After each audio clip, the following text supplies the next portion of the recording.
loi ne fait rien sans avoir révélé ses secrets à ses serviteurs les nabis. Donc le point de référence pour la parole des lois, ce sont ces nabis, ce sont ces prophètes. Déjà l'alliance que le Tout-Puissant Eloah, lorsqu'il vient se révéler à Abraham, il érige cette alliance plus tard avec Moïse, Massa, en commandement, en loi, mais avec Israël, un testament éternel. Donc, testament qui n'a point de fin. Donc, il n'y a pas de nouvelle alliance en dehors de cette alliance, parce que cette alliance est éternelle. Pour ceux qui veulent connaître profondément les préceptes et la parole de loi, parce que la parole de loi s'apprend. Vous avez toujours le numéro WhatsApp de l'Assemblée, mais jusqu'à présent, nous ne donnons sur cette chaîne que la partie visible de l'iceberg.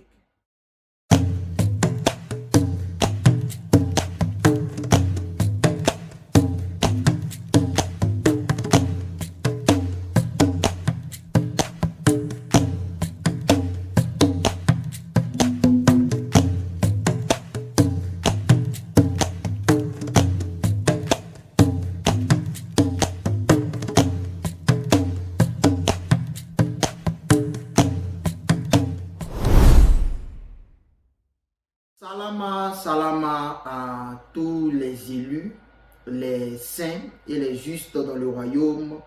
Que la donne, notre Eloah, vous bénisse davantage. C'est encore un plaisir pour moi de me tenir en face de la caméra pour enseigner encore la justice d'Eloah.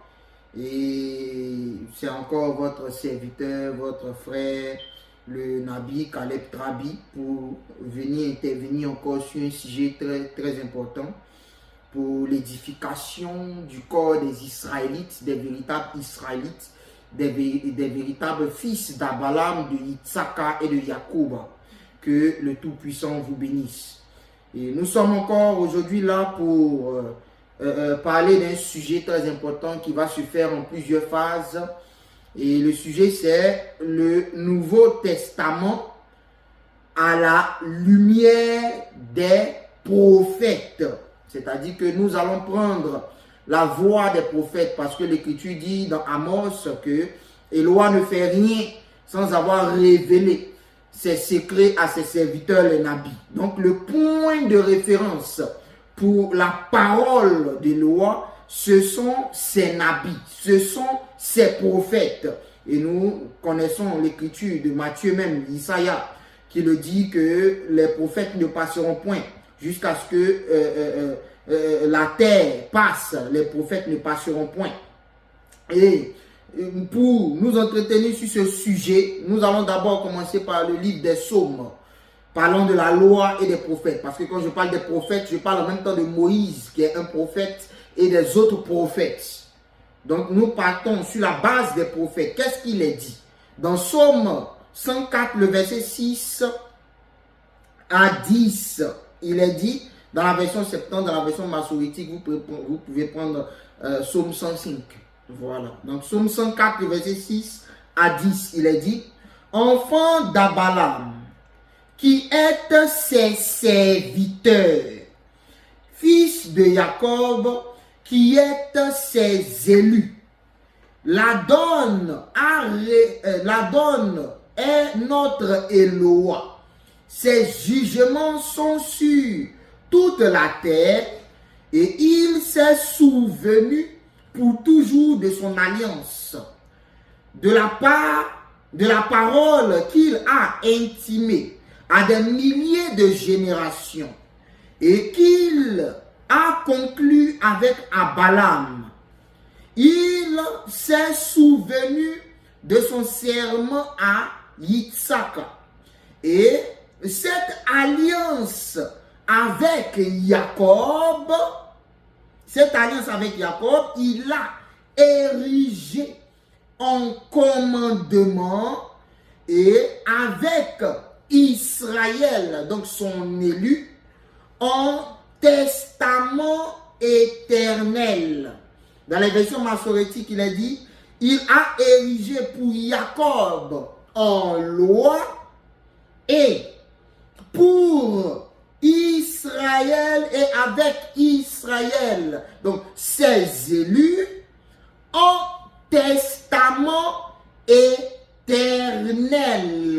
Donc ici, il a dit que les commandements, déjà l'alliance que le Tout-Puissant Eloa, d'accord, les lois d'Abraham, c'est-à-dire d'Abraham, lorsqu'il vient se révéler à Abraham et qu'il promet cette alliance à Abraham, il est dit ici qu'il érige cette alliance plus tard avec Moïse, Massa, en commandement, en loi, mais avec Israël, lorsque Massa donne ses commandements à Israël, il le donne en testament éternel. Donc, testament qui n'a point de fin.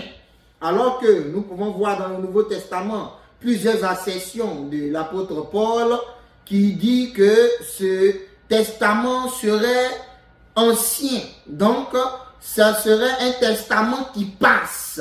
Et en fonction de lui, de sa prédication de Christ, il donne un nouveau testament. Mais nous allons voir le long de notre enseignement si toutes ces accessions-là sont véridiques. Je vous ai dit que nous allons faire cela en plusieurs étapes.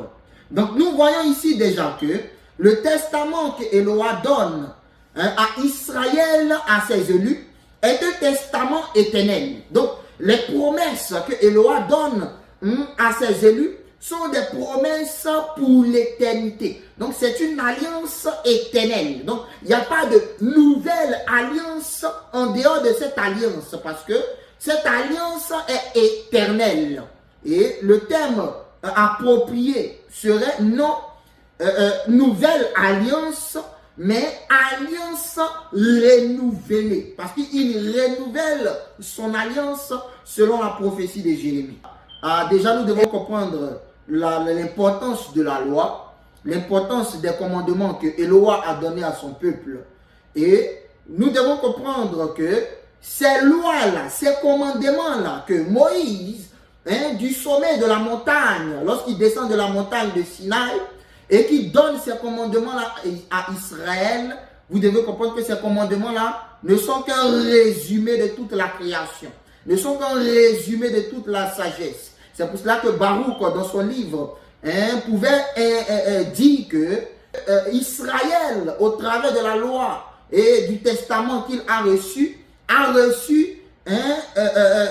toute la sagesse. Donc Israël reçoit toute la connaissance et toute la sagesse. C'est pour cela que dans le livre d'Osée, Osée 4, nous pouvons le voir. Lorsqu'il dit à Israël, comme tu as rejeté la connaissance, voici, je te rejetterai et je te dépouillerai de mon sacerdoce. Donc ici, toute la loi que Massa donne, c'est une connaissance, c'est une sagesse.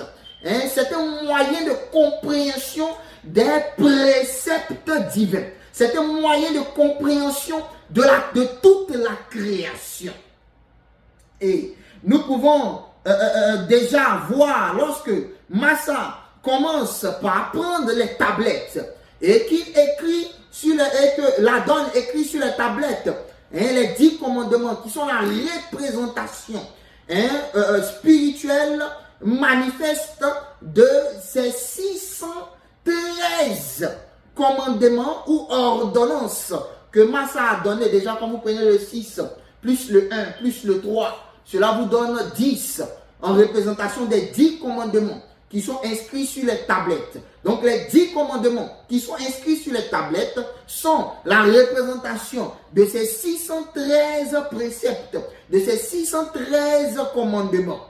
Donc ici, lorsque nous voyons se manifeste au devant d'Israël, le visage plein de gloire, parce que nous savons que le visage représente quelque chose, les mains représentent quelque chose et les pieds représentent quelque chose dans la création de l'homme. C'est pour cela que pour prier, tout Israélite doit comprendre ce principe de prosternation.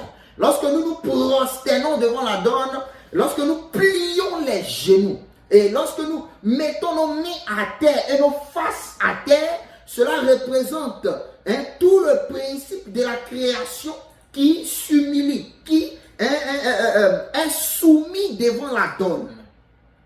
Et lorsque nous continuons, nous voyons que nos cas dans le livre des Jubilés, vous pouvez prendre le livre des Jubilés comme nous le voyons sur l'écran, nous voyons dans le livre de Noé, va faire quoi? Il va se réjouir des parts que la donne a confiées à Sima, à Sem.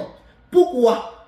Parce que il dit que les parts que Sem reçoit sont des parts saintes de la terre. Et il ajoute dans ce chapitre-là que déjà le mont Sinaï, le mont Sion et le jardin d'Éden, déjà le mont Sinaï est le centre de la solitude, le mont Sion est le centre de la terre et le jardin d'Éden. Et il dit que ces trois lieux-là, ou ces trois endroits-là, sont faits pour être alignés en lieu saint. Et c'est ce que Massa fait en alignant le pavé extérieur, qui est la représentation du mont Sinaï, le mont Sion, qui est la représentation du lieu saint, et le jardin d'Éden, qui est la représentation du Saint des Saints. Déjà, nous pouvons voir que entre le mont Sinaï, là où sont les remontrances, là où sont les arrêts de vengeance, lorsque le grand prêtre prenait l'animal et qu'il le mettait aux quatre cornes de l'autel, lorsqu'il le mettait déjà en sacrifice dans l'autel des holocaustes, nous pouvons voir déjà l'autel des holocaustes qui a aussi le principe de la création, dont à son sommet, à ses cieux, on peut voir quatre cornes de l'autel.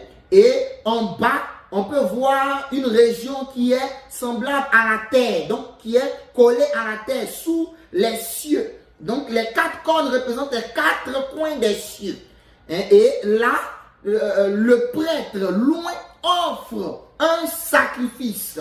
Sacrifice, alléluia, qu'il fait au mont Sinaï, parce que le pavé extérieur représente le mont Sinaï. Et il est dit que, dans la version araméenne, que l'homme Adam a été fait de la poussière du sanctuaire.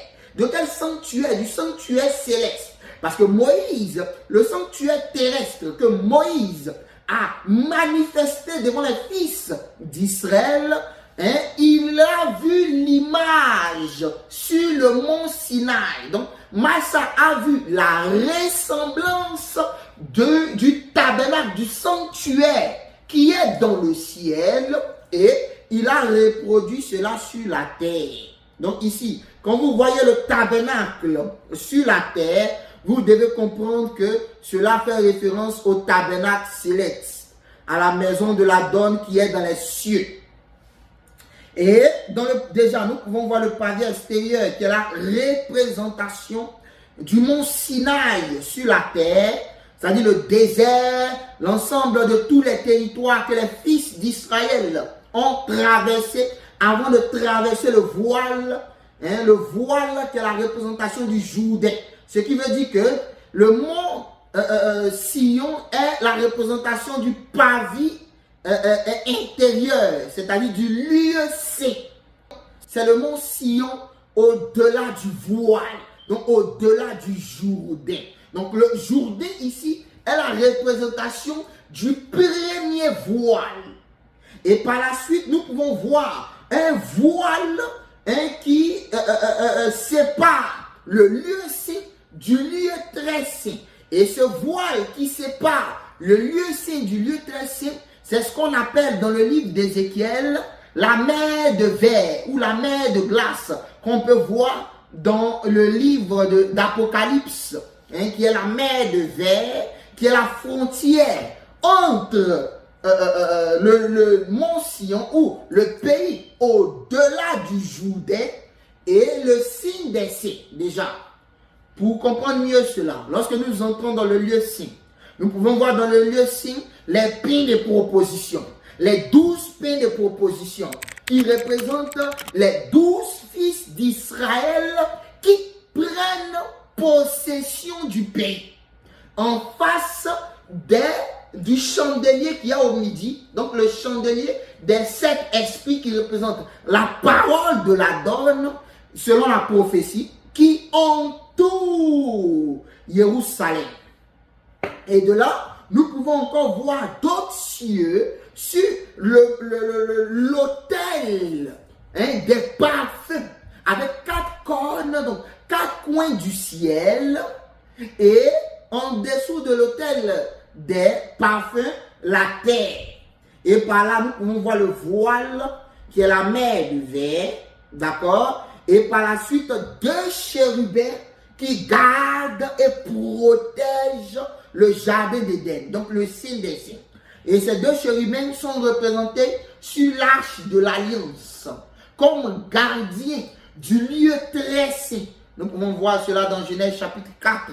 Ces 2 chérubins qui ont été mis à la porte orientale du jardin d'Éden, parce que le jardin d'Éden est plus en occident de la terre, des terres saintes. Donc le jardin d'Éden est plus en occident, plus à l'ouest. Et les 2 chérubins dans le Saint des Saints gardent le jardin avec des épées flamboyantes et le charbon ardent pour le jugement que nous voyons dans les trompettes.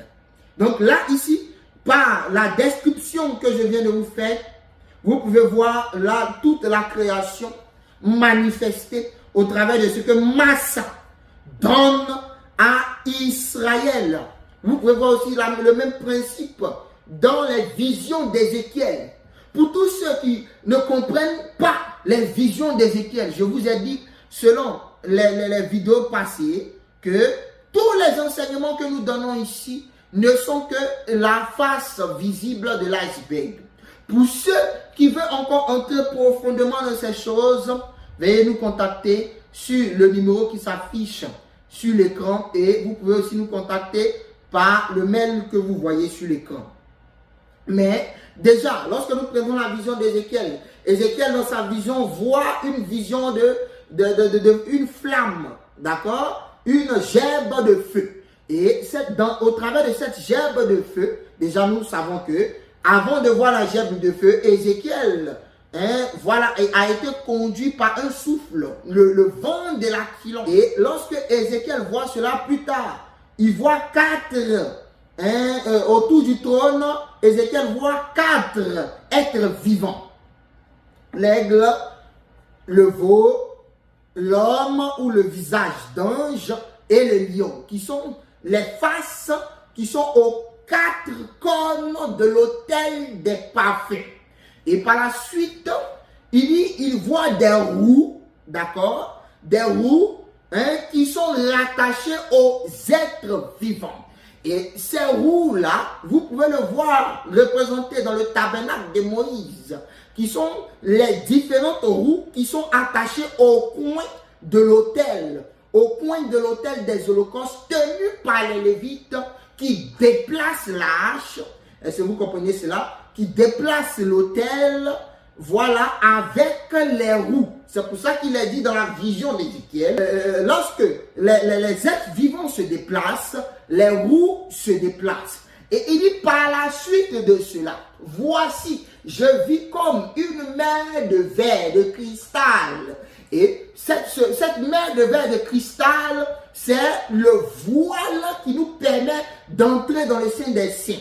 Et il dit au-delà de cela, je vis le trône. Oh, alléluia. Ce merveilleux trône qui est dans le Saint des Saints comme étant le propitiatoire sur lequel la gloire se manifeste, sur lequel la donne se manifeste comme son trône. Alléluia. Donc nous pouvons voir que la loi et les préceptes et tout ce que Moïse a donné à Israël ne sont que la représentation de toute la création, la représentation de toute la sagesse et de toute la connaissance des lois. Et lorsque Massa donna toutes ces lois et ces préceptes à Israël, nous ne devons pas oublier quelque chose. Massa, nous pouvons voir dans le livre des Deutéronomes, a pris à témoin le ciel et la terre, que nous pouvons voir dans Deutéronome 30, 19. Dans la version araméenne, dans Deutéronome 30, 19, il est dit, j'atteste aujourd'hui, non seulement vous qui devez disparaître de ce monde, mais aussi les cieux et la terre. Donc ici, il dit quoi? Il dit, vous hommes qui allez un jour disparaître, qui allez un jour mourir. Voilà. Amen. Mais ils vont mourir. Ils vont bien mourir. Mais la terre sera là encore quand ils mourront. Et ils seront ensevelis dans la terre. Et ici, Massa ne prend pas les hommes seulement comme témoins, les hommes qui passent comme témoins. Donc son témoignage n'est pas passager. Mais Massa prend un témoin, il dit, mais aussi les cieux et la terre, ce monde, mais aussi les cieux et la terre, que j'ai mis devant vous, la vie et la mort, la bénédiction et son revers.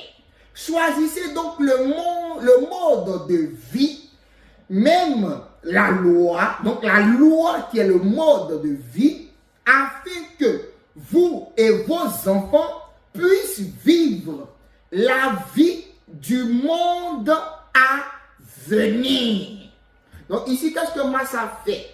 Massa, en donnant ses lois, prend à témoin ce qui est plus durable que l'homme. Quoi? Le ciel, le Père de l'homme, et la terre, la mère de l'homme, que nous pouvons voir dans le livre de Siracide, qui montre que la terre est la mère d'Adam. C'est dans la terre, c'est la terre qui a enfanté Adam, qui a manifesté Adam dans le visible. Donc ici, en prenant le ciel et la terre, tant que le ciel et la terre ne passent, aucun iota, nous disait le Nabi Isaïa, toujours fixé à la loi de Massa. Parce que la loi de Massa est parfaite. C'est la création tout entière. Donc ici, le Nabi Isaïa se fixe à la loi de Massa en nous expliquant, en nous disant que aussi longtemps que le ciel et la terre n'y passent, aussi longtemps aucun iota, aucun précepte de la loi ne sera ôté. Aucune ordonnance de la loi ne sera abolie. Nous allons voir si le Nouveau Testament dit ainsi. Si tous ceux qui ont enseigné dans le Nouveau Testament rendent le même témoignage. Mais j'aimerais préciser quelque chose pour ne pas que tout le monde, tous ceux qui s'invitent à connaître les choses de notre peuple, fassent l'amalgame entre les lois et les préceptes. Parce que lorsque Massa donne les lois à Israël, voilà, nous devons comprendre que Massa n'impute pas ou Massa ne force pas tout le peuple à appliquer toute la loi, étant hors de la terre. Parce que nous pouvons voir des Écritures, là où il dit que lorsque vous entrerez dans le pays et que vous posséderez le pays, voici, vous prendrez les prémices, vous ferez telle chose, vous ferez telle chose, et vous ferez telle chose. Ce qui veut dire que il y a des lois que Eloa, d'accord, exige lorsque nous, Israélites, nous possédons le pays de nos ancêtres. Lorsque les dirigeants qui sont sur nos différentes nations, là-bas, en Afrique, connaissent la loi, marchent selon les préceptes. Parce qu'il a dit, lorsque tu posséderas le pays de terre que Eloa a promis à tes ancêtres, voici. Et nous savons que Israël, selon les prophéties, à cause de la désobéissance, a été dispersé aux extrémités de la terre, aux quatre coins de la terre. Et tous les fils d'Israël, toutes les tribus d'Éphraïm, les 10 tribus, sont manifestées en Occident, au septentrion, et à l'Orient. Donc, nous voyons par là déjà que, voilà, nous ne pouvons pas, même si nous le voulions, accomplir tous les détails de la loi. Mais nous pouvons voir par exemple dans la lettre de Jérémie, d'accord, la lettre de Jérémie que Jérémie a faite aux dispersés, des recommandations, ce qui montre que ceux qui sont dispersés, vous tous qui êtes dans la dispersion, si vous êtes aux États-Unis, si vous êtes au Canada, si vous êtes en Europe, si vous êtes dans un autre pays, si vous êtes en tout cas en dehors de la loi, même si vous êtes aujourd'hui, pendant que je vous parle, dans la terre promise, vous n'avez pas la capacité d'accomplir toute la loi. Donc, vous n'avez pas la capacité, voilà, d'accomplir tous les préceptes que la loi vous donne. C'est pour cela que quand nous allons avancer concernant les enseignements de Paul, nous allons comprendre beaucoup de choses. Mais pour l'instant, nous pouvons avancer sur ces choses. Déjà, vous devez comprendre que ce n'est pas toutes les lois qui sont possibles lorsque nous sommes encore en dispersion. Et aujourd'hui, pendant que je vous parle, le temps de la dispersion est fini. Le temps de la dispersion est terminé. Le temps du jugement d'Israël qui est arrivé à emmener le peuple pendant 400 ans d'esclavage est terminé. Les temps de détresse sont terminés. Donc nous sommes en phase à posséder le pays promis. Nous pouvons voir jusque-là.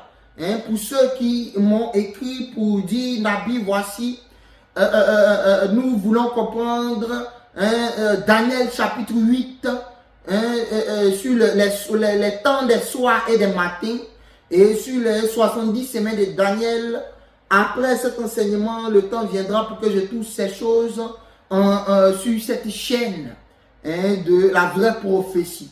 Mais pour ceux qui veulent connaître profondément ces choses, pour ceux qui veulent connaître profondément les préceptes et la parole de loi, parce que la parole de loi s'apprend. Voilà, la parole de loi s'apprend. Donc pour ceux qui veulent apprendre, vous avez toujours le numéro WhatsApp de l'Assemblée et aussi le mail de l'Assemblée.